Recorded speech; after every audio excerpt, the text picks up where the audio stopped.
जब किसी व्यक्ति को किसी घटना में अन्याय का अनुभव होता है तो वो घटना उसके अंतर को झकझोर देती, समस्त जगत उसे अपना शत्रु प्रतीत होता है। अन्याय लगने वाली घटना जितनी बड़ी होती है, मनुष्य का हृदय भी उतना ही अधिक विरोध करता है। उस घटना के उत्तर में वो न्याय मांगता है और ये योग्य भी है।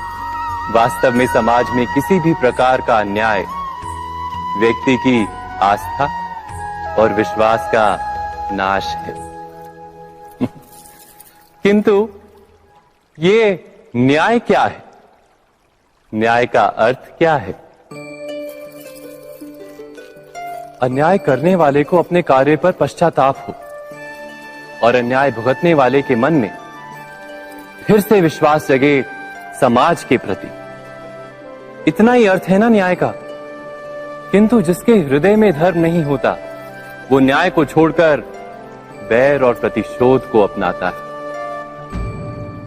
हिंसा के बदले प्रतिहिंसा की भावना लेकर चलता है। स्वयं भोगी हुई पीड़ा से कहीं अधिक पीड़ा देने का प्रयत्न करता है और इस मार्ग पर चलते अन्याय को भुगतने वाला स्वयं अन्याय करने लगता है। शीघ्र ही वो अपराधी बन जाता है। अर्थात न्याय और प्रतिशोध के बीच बहुत कम अंतर होता है और इसी अंतर का नाम है धर्म। क्या ये सत्य नहीं? स्वयं विचार कीजिए।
क्या समय सदा ही नई चुनौतियों को लेकर नहीं आता? तो फिर बीते हुए समय के अनुभव नई पीढ़ी को किस प्रकार लाभ दे सकते हैं? दूसरा प्रश्न, क्या प्रत्येक संतान अपने माता पिता की छवि होता है? हाँ, संतानों को संस्कार तो अवश्य माता पिता देते हैं, किंतु भीतर की क्षमता भीतर की क्षमता तो ईश्वर देते हैं। तो जिस मार्ग पर पिता को सफलता मिली है, विश्वास है कि उसी मार्ग पर उसकी संतानों को भी सफलता और सुख प्राप्त होगा। तीसरा प्रश्न, क्या जीवन के संघर्ष और चुनौतियां लाभकारी नहीं होती? क्या प्रत्येक नया प्रश्न एक नए उत्तर का द्वार नहीं खोलता? तो फिर संतानों को नए नए प्रश्नों, संघर्षों और चुनौतियों से दूर रखना, ये उनके लिए लाभ करना कहलाएगा या हानि पहुंचाना? अर्थात जिस प्रकार संतान के भविष्य का निर्माण करने के बदले उसके चरित्र का निर्माण करना श्रेष्ठ है, वैसे संतानों के जीवन का मार्ग निश्चित करने के बदले उन्हें नए संघर्षों के साथ जूझने के लिए मनोबल व ज्ञान देना अधिक लाभदायक नहीं होगा? स्वयं विचार कीजिए। सबके जीवन में ऐसा प्रसंग अवश्य आता है कि सत्य कहने का निश्चय होता है हृदय में, किंतु मुख से सत्य निकल नहीं पाता। कोई भय मन को घेर लेता है। किसी घटना अथवा प्रसंग के बारे में बात करना या फिर स्वयं से कोई भूल हो जाए उसके बारे में कुछ बोलना, क्या ये सत्य है? नहीं, ये तो केवल तथ्य है। अर्थात जैसा हुआ था वैसा केवल बोल देना सामान्य सी बात है। किंतु कभी कभी उस तथ्य को बोलते हुए भी भय लगता है। कदाचित किसी दूसरे की भावनाओं का विचार आता है मन, दूसरे को दुख होगा ये भय भी शब्दों को रोकता है। तो ये सत्य क्या है? क्या हमने कभी विचार किया है? जब भय रहते हुए भी कोई तथ्य बोलता है तो वो सत्य कहलाता है। वास्तव में सत्य कुछ और नहीं, केवल निर्भयता का दूसरा नाम है। और निर्भय होने का कोई समय नहीं होता, क्योंकि निर्भयता आत्मा का स्वभाव है। अर्थात क्या प्रत्येक क्षण सत्य बोलने का क्षण नहीं होता?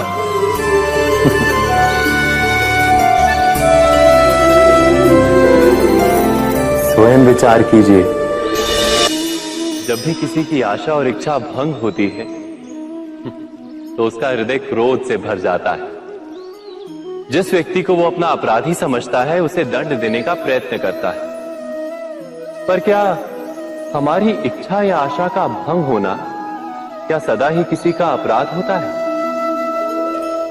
इच्छाओं के अपूर्ण रहने के तो कई कारण हो सकते हैं। कुछ तो संजोग के कारण अधूरी रह जाती हैं और कुछ नियति के कारण। और कभी कभी इच्छाओं का स्वरूप ही ऐसा होता है कि वो पूर्ण नहीं हो पाती। बिना परिस्थिति पर विचार किए किसी को अपराधी मान लेना न्याय नहीं, प्रतिशोध है। न्याय का आधार तो दया है, करुणा है, और प्रतिशोध का आधार क्रोध, अहंकार। अर्थात हृदय में करुणा धारण किए बिना किसी के अपराध के विषय में विचार करना, किसी को दंड देना, क्या अपने आप में ही अन्याय नहीं? स्वयं विचार कीजिए।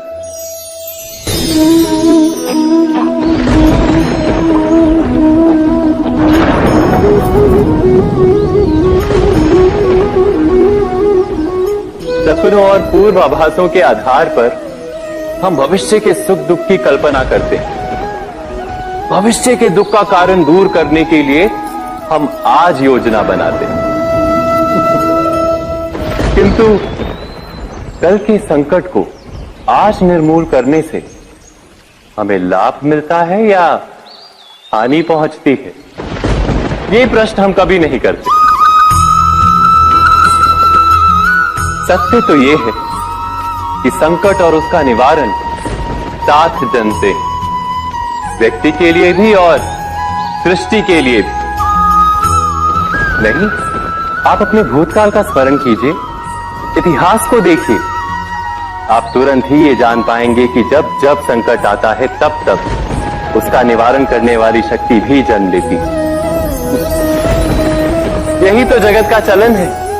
वस्तुतः संकट ही शक्ति के जन्म का कारण है। प्रत्येक व्यक्ति जब संकट से निकलता है तो एक पद आगे बढ़ा होता है, अधिक चमकता है, आत्मविश्वास से अधिक भरा होता है, न केवल अपने लिए अपितु विश्व के लिए भी। क्या ये सत्य नहीं? वास्तव में संकट का जन्म है एक अवसर का जन्म, अपने आप को बदलने का, अपने विचारों को ऊंचाई पर करने